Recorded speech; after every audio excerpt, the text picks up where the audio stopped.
In this video, we want to talk about how to solve a maximum flow problem in Python programming language. But the first question is, what is the maximum flow problem? Suppose we have a graph like this. For example, you can think of its node being different cities and its edges being gas pipelines between different cities. And the number above each node denotes the capacity of that pipeline. For example, this 12 means the maximum amount of gas which you can pass through this pipeline is 12. So our goal is to find the maximum possible flow which we can pass from node S, source node, to node T, which is the destination or so-called sink or target node. So in this video, we want to solve this problem. And at the end of this video, Python would say that we should pass these amounts from each pipeline. And also, it would say that the maximum flow from S to T is 19. You can see 14 plus 5 is equal to 19.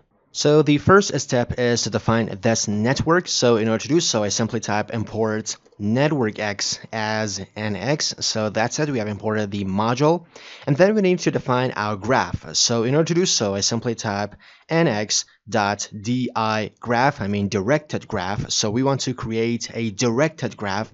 And I want to call this graph, let's say called G. That's it. And now we need to add some nodes to our graph. So I simply type g.addNodesFrom, and I want to pass a list of different nodes. The first node is S, the other one is, for example, A, the other one is B, and etc.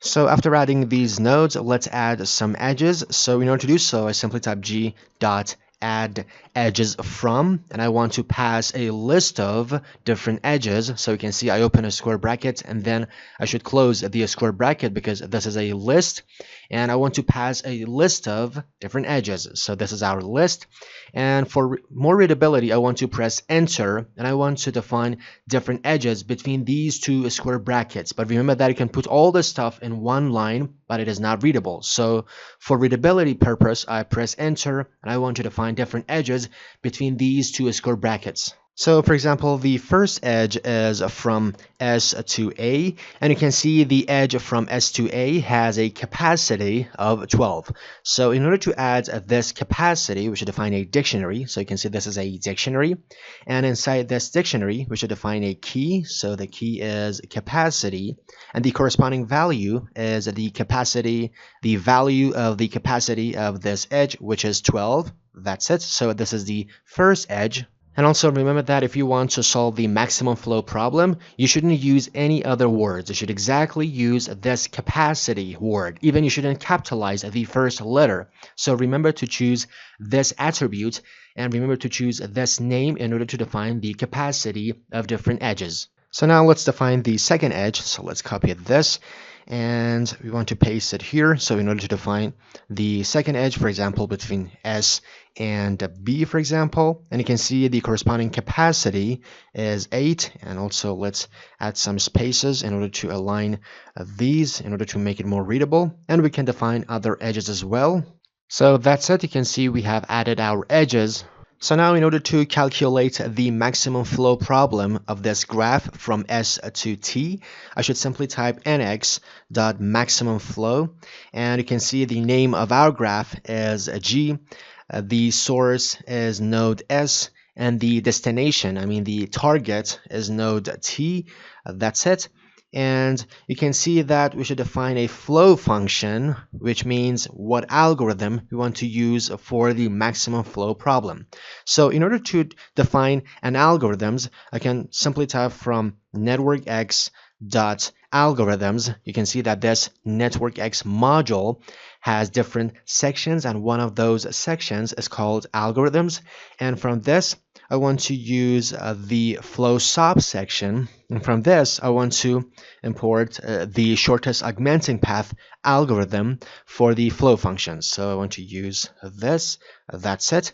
And this line returns, and this line, this whole line returns two things. The first thing is the optimal flow value, and the other one is the flow dict. And remember that these names are totally arbitrary. For example, you can choose A and B, but for readability purpose, I choose these names, flow value and flow dict. So that's it. And now let's print the flow value. And also let's print something like this in order to separate the results.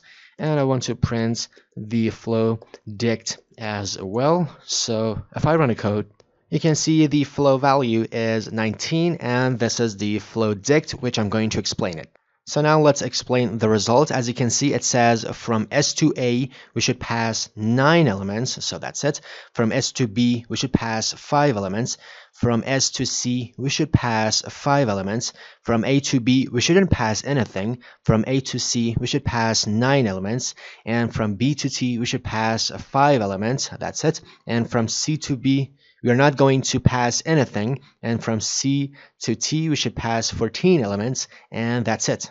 So you can see the flow that is going to the target node. The destination node is 14 plus 5, which is 19. So as you can see, the flow value is 19, and this is the flow dictionary. And also remember that you can pass other algorithms as well. So instead of passing the shortest augmenting path to the flow func, you can pass other algorithms as well. So if I delete this, and in PyCharm, if I press Ctrl space, you can see it shows other algorithms. And by the time of recording, the default argument, the default algorithm for solving the maximum flow problem is a pre-flow push.